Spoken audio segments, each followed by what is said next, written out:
মা, তুমি আমাকে রক্ত দিয়ে বাঁচিয়েছিলে, এখন আমি তোমাকে আমার জীবন দিতে চাই। গত মাসে ছেলের দুর্ঘটনা হয়েছিল।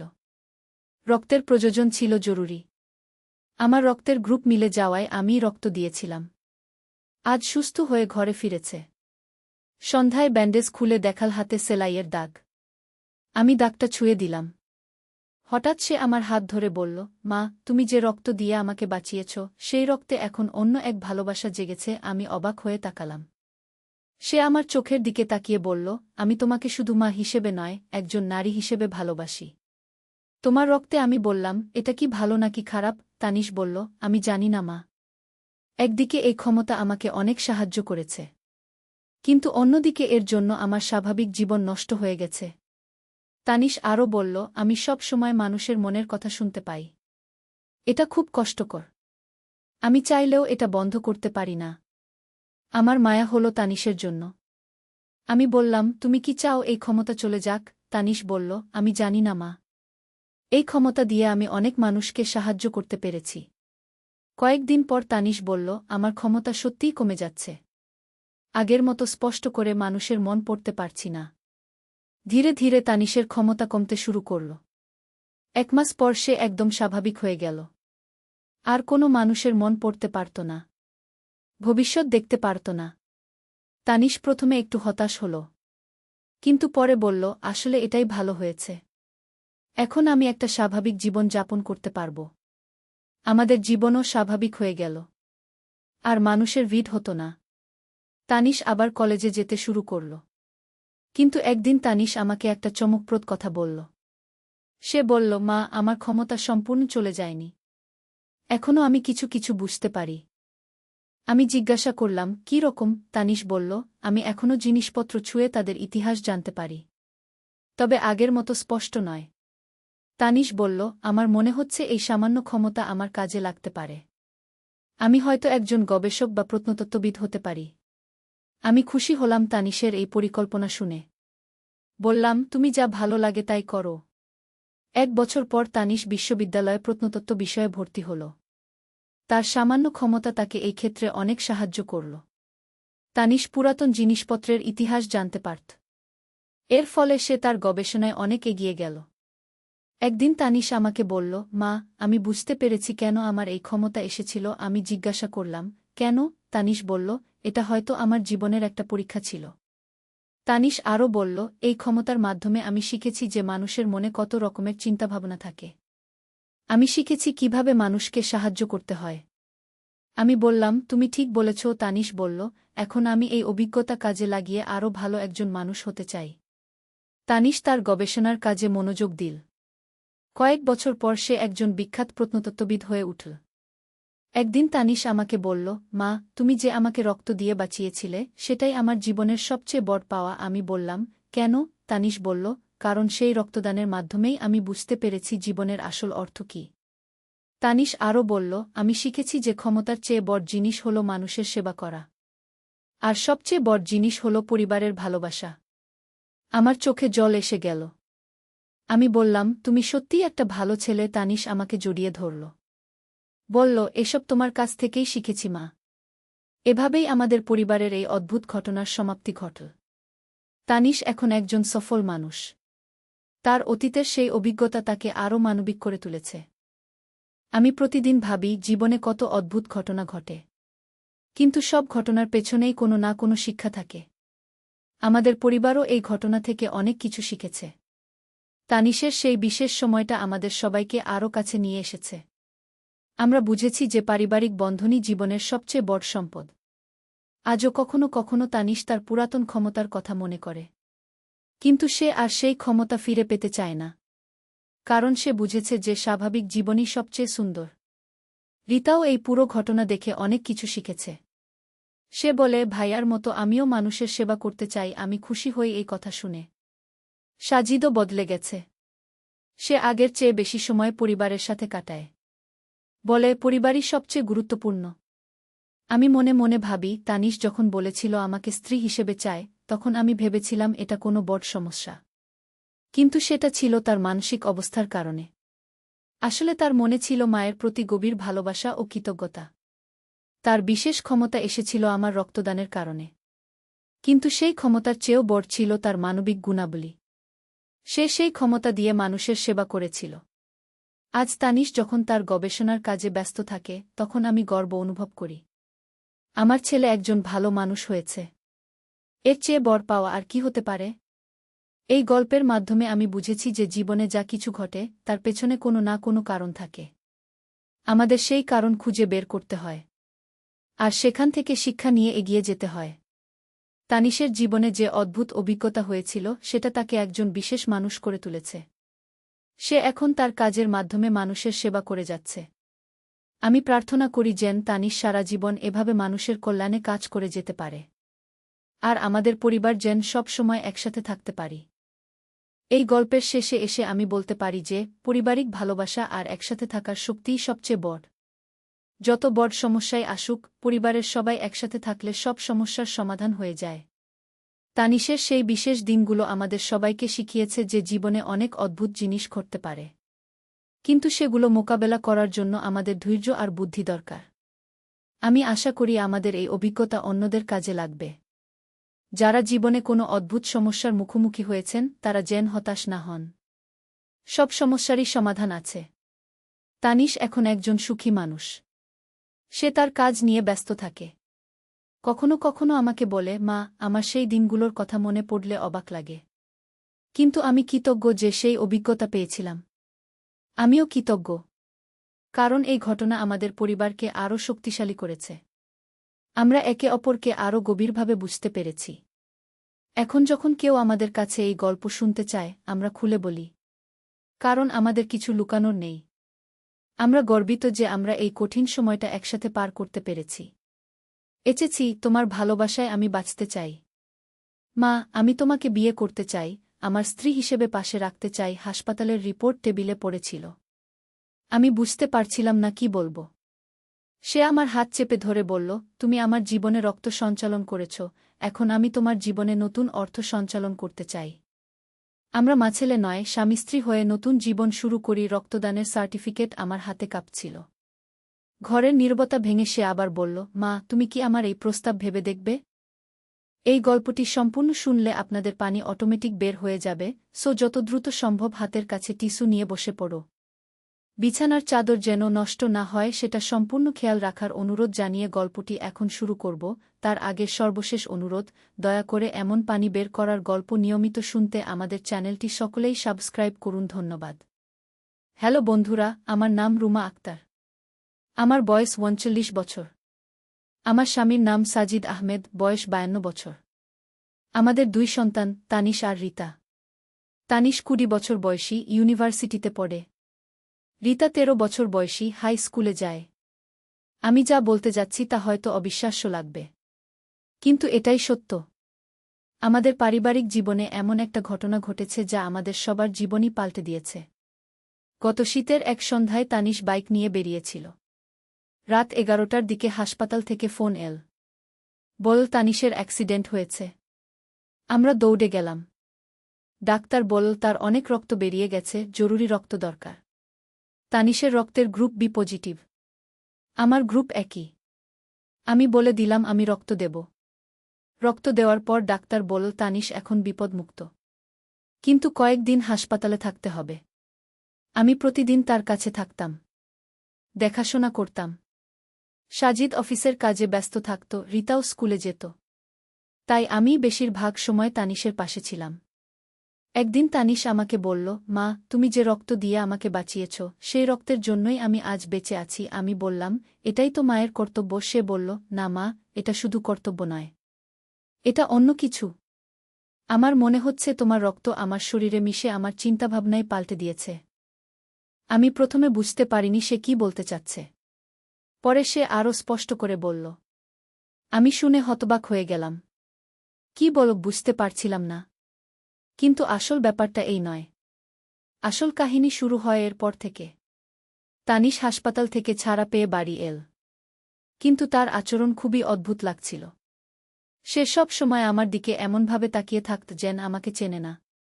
রাতে আমার ঘরের সামনে দিয়ে হেঁটে যেত। কখনো দরজায় দাঁড়িয়ে থাকত। একদিন রাতে আমি জেগে দেখি তানিশ আমার বিছানার পাশে দাঁড়িয়ে আছে। আমি ভয় পেয়ে জিজ্ঞাসা করলাম, কি হয়েছে তানিশ? সে বলল, মা, আমার খুব অস্বস্তি হচ্ছে। মনে হচ্ছে তোমার রক্ত আমার শরীরে থেকে আমাকে তোমার কাছে টানছে। আমি বললাম, এসব কি বলছিস? যা, নিজের রুমে গিয়ে শো। কিন্তু তানিশ শোল না। সে বলল, মা, আমি তোমার কাছে একটা কথা বলতে চাই।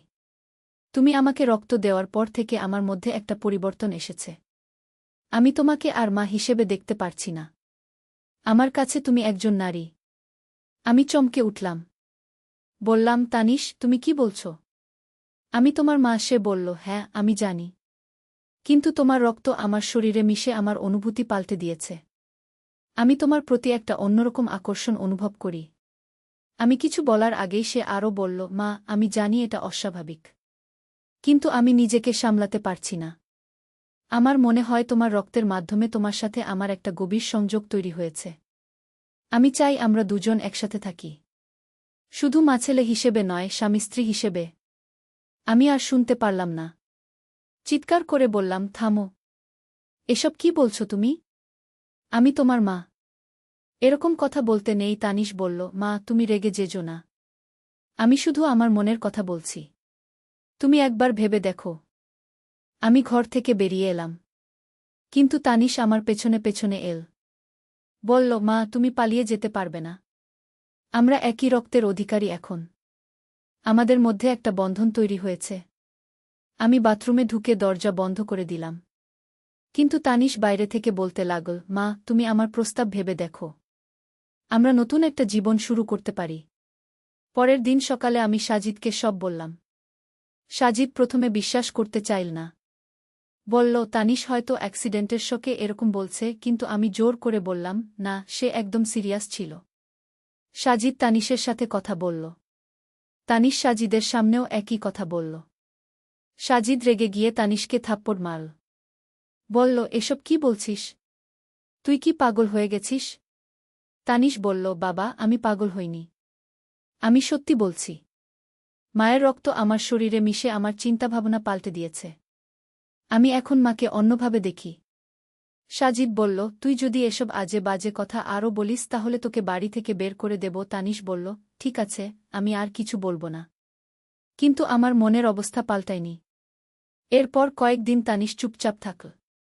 কিন্তু আমি দেখতে পেতাম সে আমার দিকে লুকিয়ে লুকিয়ে তাকিয়ে থাকে। রাতে আমার ঘরের কাছাকাছি ঘোরাফেরা করে। আমার খুব অস্বস্তি লাগত। একদিন রাতে হঠাৎ আমার ঘরের দরজা খুলে গেল। দেখি তানিশ ভিতরে ঢুকছে। আমি জেগে বসলাম। বললাম, তানিশ, তুমি কি করছো? সে বলল, মা, আমি আর পারছি না। তুমি যে রক্ত দিয়ে আমাকে বাঁচিয়েছ সেই রক্ত আমাকে তোমার কাছে টেনে আনছে।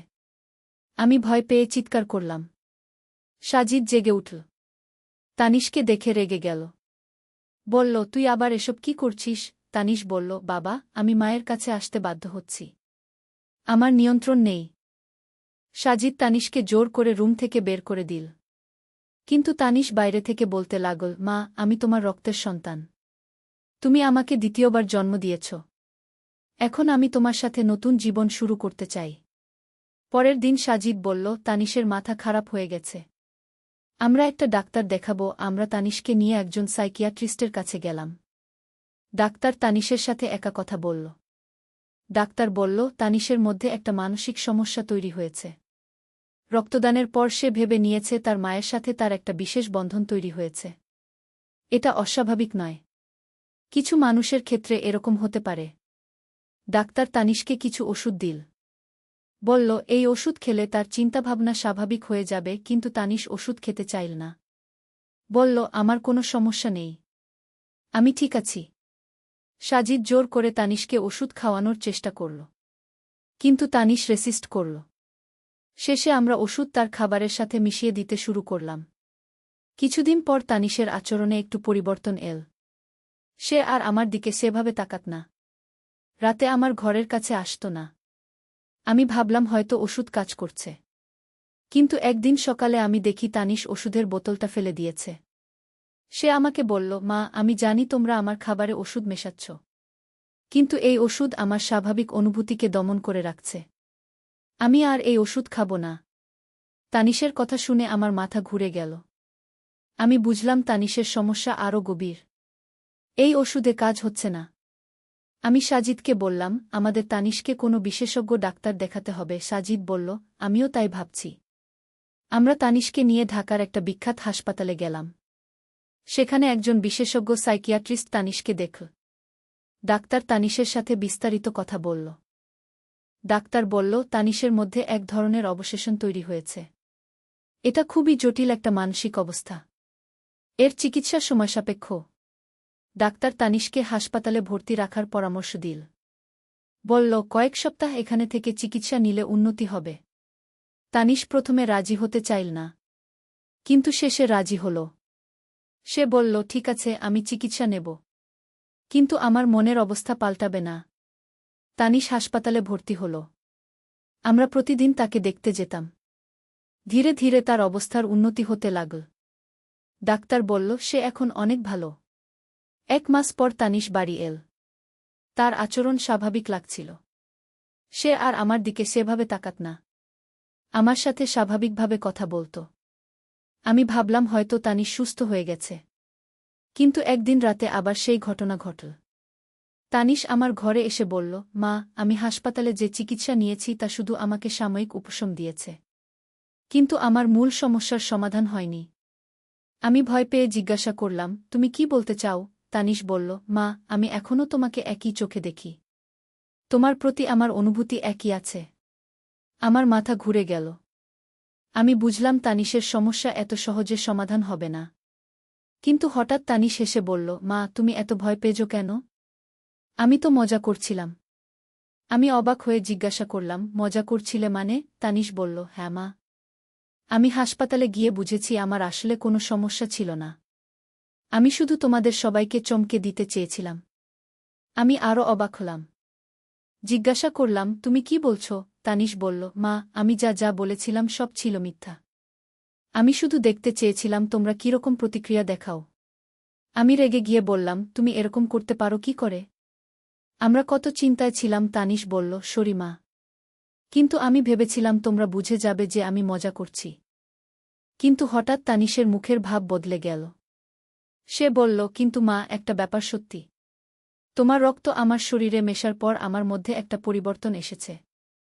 আমি ভয় পেয়ে জিজ্ঞাসা করলাম, কী রকম পরিবর্তন? তানিশ বলল, মা, আমার মধ্যে এখন অদ্ভুত কিছু ক্ষমতা তৈরি হয়েছে। আমি মানুষের মনের কথা বুঝতে পারি। আমি বিশ্বাস করলাম না। বললাম, এসব আজে বাজে কথা। তানিশ বলল, মা, তুমি বিশ্বাস করো না? তাহলে আমি তোমার মনের কথা বলে দিচ্ছি। তানিশ বলল, তুমি এখন ভাবছ যে আমি আবার কোনো নাটক করছি। তুমি ভাবছ যে কিভাবে আমাকে সামলাবে। তুমি চাও সাজিদ এসে তোমাকে সাহায্য করুক। আমি চমকে গেলাম। কারণ তানিশ যা বলল তা সত্যিই আমি ভাবছিলাম। আমি জিজ্ঞাসা করলাম, তুমি কিভাবে জানলে? তানিশ বলল, আমি বলেছি তো, আমি এখন মানুষের মন পড়তে পারি। তানিশ আরও বলল, মা, শুধু তুমি নও, আমি যে কারো মনের কথা বুঝতে পারি। আমার ভেতরে এই ক্ষমতা তোমার রক্তের কারণেই এসেছে। আমি বিশ্বাস করতে পারছিলাম না। কিন্তু তানিশ আমার মনের কথা সত্যিই বলে দিয়েছে। আমি জিজ্ঞাসা করলাম, এটা কিভাবে সম্ভব? তানিশ বলল, মা, আমি নিজেও জানি না। কিন্তু এটা সত্যি। পরের দিন তানিশ সাজিদের সাথেও একই কাজ করল। সাজিদ অফিস থেকে এসে বসেছে, তখন তানিশ বলল, বাবা, তুমি অফিসে আজ বসের সাথে ঝগড়া করেছ। তুমি ভাবছ চাকরি ছেড়ে দেবে। সাজিদ চমকে গেল। কারণ সে সত্যিই অফিসে বসের সাথে ঝগড়া করেছিল। সে তানিশকে জিজ্ঞাসা করল, তুই কিভাবে জানলি? তানিশ বলল, বাবা, আমি তোমার মনের কথা পড়তে পারি। সাজিদ বিশ্বাস করল না। কিন্তু তানিশ আরও অনেক কিছু বলল যা সাজিদের মনেই ছিল। সাজিদ অবাক হয়ে গেল। তানিশ রিতার সাথেও একই কাজ করল। রিতা স্কুল থেকে এসেছে। তানিশ বলল, রিতা, তুই আজ স্কুলে তোর বেস্ট ফ্রেন্ড তনবির সাথে ঝগড়া করেছিস। তুই ভাবছিস তার সাথে আর কথা বলবি না। রিতা অবাক হয়ে বলল, ভাইজা, তুমি কিভাবে জানলে? তানিশ বলল, আমি তোর মন পড়তে পারি। এভাবে কয়েকদিনের মধ্যে তানিশ আমাদের সবার মনের কথা বলে দিতে লাগল। আমরা সবাই বিস্মিত হয়ে গেলাম। তানিশের সত্যিই কোনো অদ্ভুত ক্ষমতা এসেছে। কিন্তু এটাই শেষ না। তানিশ আরও অদ্ভুত কিছু করতে শুরু করল। সে বলল, আমি শুধু মন পড়তে পারি না, আমি মানুষের ভবিষ্যৎ দেখতেও পারি। একদিন তানিশ আমাকে বলল, মা, আগামীকাল তুমি বাজারে যাবে। সেখানে তোমার স্কুলের এক পুরাতন বন্ধুর সাথে দেখা হবে। তার নাম সুমিত্রা। আমি বললাম, আজে বাজে কথা। সুমিত্রা আমেরিকায় থাকে। সে কিভাবে এখানে আসবে? তানিশ বলল, তুমি দেখবে, আমি সত্যি বলছি। পরের দিন আমি বাজারে গেলাম। সত্যিই সেখানে সুমিত্রার সাথে দেখা হলো। সে আমেরিকা থেকে এসেছে। আমি অবাক হয়ে গেলাম। তানিশ সাজিদের ভবিষ্যতও বলে দিল। বলল, বাবা, আগামী সপ্তাহে তোমার অফিসে একটা বড় প্রজেক্ট আসবে। তুমি সেই প্রজেক্টের ইনচার্জ হবে। সাজিদ বলল, এটা কিভাবে সম্ভব? আমার অফিসে কোনো বড় প্রজেক্ট আসার কথা নেই, কিন্তু আগামী সপ্তাহে সত্যিই একটা বড় প্রজেক্ট এল। সাজিদকে সেই প্রজেক্টের ইনচার্জ করা হল। রিতার ভবিষ্যতও তানিশ বলে দিল। বলল, রিতা, আগামী মাসে তোর স্কুলে একটা প্রতিযোগিতা হবে। তুই সেই প্রতিযোগিতায় প্রথম হবি। রিতা বলল, কোনো প্রতিযোগিতার কথা তো শুনিনি, কিন্তু পরে সত্যিই স্কুলে একটা প্রতিযোগিতার ঘোষণা দেওয়া হল। রিতা সেই প্রতিযোগিতায় প্রথম হল। এভাবে তানিশের কথাগুলো একের পর এক সত্য হতে লাগল। আমরা সবাই বুঝলাম তানিশের সত্যিই অদ্ভুত কোনো ক্ষমতা এসেছে। কিন্তু তানিশের ক্ষমতা শুধু এখানেই সীমাবদ্ধ ছিল না। একদিন তানিশ বলল, আমি অন্যদের মনের কথাও জানতে পারি। শুধু পরিবারের সদস্যদের নয়। একদিন আমাদের প্রতিবেশী রহিম চাচা আমাদের বাড়িতে এলেন। তানিশ তাকে বলল, চাচা, আপনি আজ সকালে আপনার ছেলের সাথে ফোনে ঝগড়া করেছেন। আপনার ছেলে বিদেশে থাকে। সে টাকা পাঠায় না বলে আপনি রেগে আছেন। রহিম চাচা চমকে গেলেন। কারণ তিনি সত্যিই সকালে তার ছেলের সাথে ফোনে ঝগড়া করেছিলেন। তিনি জিজ্ঞাসা করলেন, তুই কিভাবে জানলি? তানিশ বলল, আমি আপনার মন পড়তে পারি। রহিম চাচা আমাদের কাছে তানিশের এই ক্ষমতার কথা শুনতে চাইলেন। আমরা সব বললাম। তিনি খুব অবাক হলেন। কিছুদিনের মধ্যে এলাকায় তানিশের এই অদ্ভুত ক্ষমতার কথা ছড়িয়ে গেল। মানুষ তানিশের কাছে আসতে শুরু করল।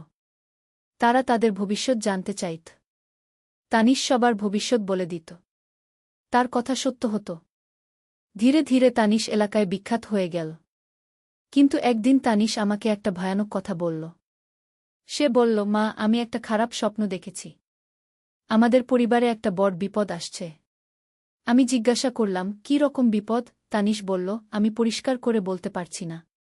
কিন্তু আমার মনে হচ্ছে আমাদের সবার জীবনে একটা বড় পরিবর্তন আসবে। আমার মন খারাপ হয়ে গেল। আমি সাজিদকে বললাম। সাজিদ বলল, তানিশ হয়তো ভুল দেখেছে। তার সব কথা তো আর সত্য হয় না। কিন্তু কয়েকদিন পর সত্যিই একটা ঘটনা ঘটল। একদিন সকালে আমি দেখি তানিশ বিছানায় অজ্ঞান হয়ে পড়ে আছে। আমি ডাকাডাকি করলাম, কিন্তু সে সাড়া দিল না। আমরা তানিশকে হাসপাতালে নিয়ে গেলাম। ডাক্তার পরীক্ষা করে বলল, তানিশের ব্রেইনে কিছু অস্বাভাবিক কার্যকলাপ দেখা যাচ্ছে। এটা বিপজ্জনক হতে পারে। ডাক্তার আরও টেস্ট করল। রিপোর্ট দেখে বলল, তানিশের ব্রেইনের কিছু অংশ অতিরিক্ত সক্রিয় হয়ে উঠেছে। এর ফলে তার মধ্যে এই অদ্ভুত ক্ষমতা তৈরি হয়েছে। কিন্তু এটা তার জীবনের জন্য ঝুঁকিপূর্ণ। আমি জিজ্ঞাসা করলাম, এর চিকিৎসা কি? ডাক্তার বলল, এটা খুবই জটিল। আমাদের আরও বিশেষজ্ঞ ডাক্তারদের সাথে পরামর্শ করতে হবে। তানিশ ৩ দিন অজ্ঞান ছিল। চতুর্থ দিনে জ্ঞান ফিরল। কিন্তু জ্ঞান ফেরার পর সে বলল, মা, আমার ক্ষমতা আরও বেড়ে গেছে।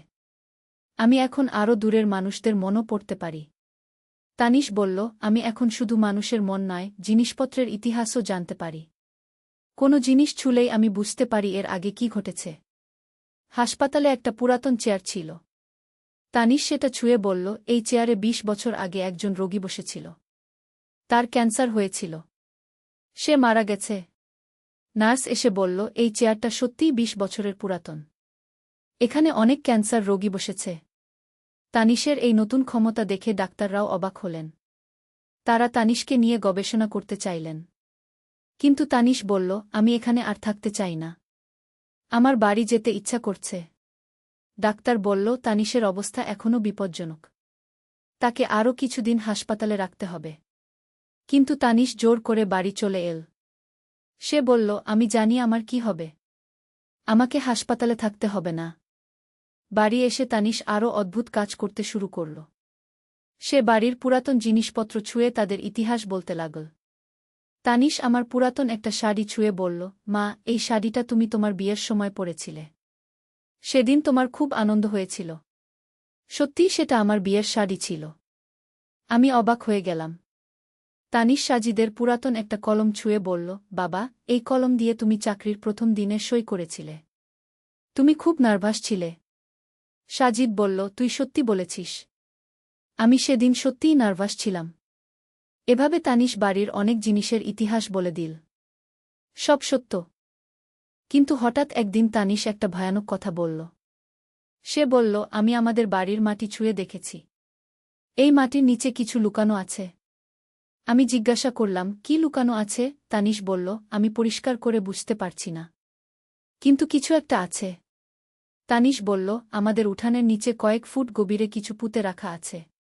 সাজিদ বলল, এসব আজে বাজে কথা, কিন্তু তানিশ জোর দিয়ে বলল, না বাবা, আমি নিশ্চিত। তানিশের কথায় আমাদের কৌতূহল হল। আমরা ভাবলাম একবার খুঁড়ে দেখি। পরের দিন আমরা উঠানে খোঁড়াখুঁড়ি শুরু করলাম। প্রায় ৩ ফুট খুঁড়ার পর সত্যিই কিছু একটা পেলাম। মাটি সরিয়ে দেখি একটা পুরাতন কাঠের বাক্স। বাক্সটা খুলে দেখি ভিতরে অনেক পুরাতন কাগজপত্র আর কিছু গয়না। কাগজগুলো দেখে আমরা অবাক হয়ে গেলাম। এগুলো আমাদের বাড়ির পুরাতন দলিলপত্র। আর গয়নাগুলো খুবই দামি। সাজিদ বলল, এগুলো এখানে এল কিভাবে? আমি বললাম, হয়তো বাড়ির আগের মালিক এগুলো লুকিয়ে রেখেছিল। তানিশ বাক্সটা ছুঁয়ে বলল, এই বাক্সটা প্রায় ৫০ বছরের পুরাতন। একজন বৃদ্ধ লোক এটা লুকিয়ে রেখেছিল। সে মারা যাওয়ার আগে এটার কথা কাউকে বলেনি। তানিশ আরও বলল, এই গয়নাগুলো তার স্ত্রীর ছিল। সে এগুলো নিরাপদ জায়গায় রাখতে চেয়েছিল। আমরা কাগজপত্র দেখে জানলাম এই বাড়ির আগের মালিক করিম মিয়া নামে একজন লোক ছিলেন। তিনি ৫০ বছর আগে মারা গেছেন। আমরা করিম মিয়ার পরিবারের খোঁজ নিলাম। জানলাম তার একটা ছেলে আছে। সে এখন বুড়ো হয়ে গেছে। আমরা সেই ছেলের কাছে গিয়ে সব কিছু দিয়ে দিলাম। সে খুব খুশি হল।